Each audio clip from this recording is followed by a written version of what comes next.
আসসালামু আলাইকুম রহমতুল্লাহি ওয়া আমি রাজাউল করিম। আপনাদের দোয়াতে আমি মোটামুটি আরোগ্য হয়েছি, সুস্থ হইতেছি। যাই হোক, আপনারা দোয়া করছেন তাই আমি সুস্থ হচ্ছি। এখন আমি এখানে কথা বলতে আসছি। আমি দুই চারটা কথা বলবো, একটু মন দিয়ে আপনারা শুনবেন। আমি ইরানকে নিয়ে কথা বলবো। ইরানের প্রেসিডেন্ট আইতুল্লাহ কামিনিকে নিয়ে কথা বলবো। উনি ইরানের প্রেসিডেন্ট। ইসরায়েলরে যে ধরলো, ঠিক আছে, ইসরায়েলের সঙ্গে যে ওনার যুদ্ধটা বাজলো, কী নিয়ে আসলে যুদ্ধটা বাজলো? যুদ্ধ বাজছে এইভাবেই, কারণ এই ইসরায়েলিরা আমার রাসূল পৃথিবীতে থাকা সত্ত্বে আমার রাসূলের ক্ষতিও এই ইসরায়েলেই করছে। কেন করছে? কারণ ইসরায়েলিরা ইহুদি। রাসূল তো বারবার বলছে ইহুদি বংশ আমার প্রথমত শত্রু। আর দ্বিতীয় কথা হচ্ছে, ইহুদি বংশের ভিতরে আমার রাসূল যে জায়গায় জন্ম নিয়েছিল ওই জায়গায় তো আবু জাহেল জন্ম নিয়েছিল। মুসা যে জায়গায় বসবাস করছে এই জায়গায় তো ফেরাউন বসবাস করছে। তাহলে ভালো খারাপ দুনো জায়গায় আছে।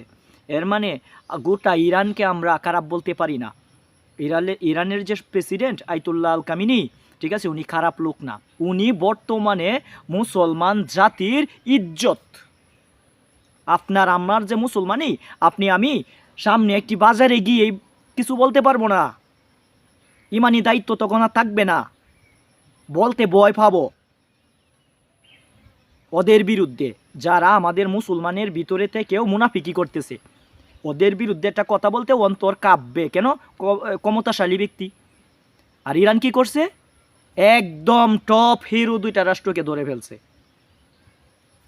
ইসরায়েলরে ধরছে আর আমেরিকারে ধরছে। এখনও ইরান মাথা নত করে নাই। প্রয়োজনে জীবনটা চলে যাবে। ওই তো ধর্মের বেটা, ওই তো মুসলমানের বেটা। আপনি আমি মুসলমানের বেটা? No never. আগে নিজের ভিতরে দেখুন ফাঁসে কি আছে কিনা। এখন কি ধর্ম করে, কি সুন্নি এ করে, ওরা কি নামাজ পড়ে না? 5 ওয়াক্ত নামাজ পড়ে, আল্লাহকে স্মরণ করে। আল্লাহ মালিক এক ও দ্বিতীয়, আল্লাহর কোনো শরিক নাই, এটা ওরা মানে। আমি ইরানিদের সম্পর্কে অনেক যাচাই করছি, কইরা দেখছি। যাই হোক, ইরানিরা এখন এইগুলা ফতুয়া নিয়ে এখন কথা বলার সময় না। এখন কথা বলার সময় হচ্ছে এটাই, ইরানিরা আপনার আমার সকল মুসলমানদের ইজ্জত। ইরানিরা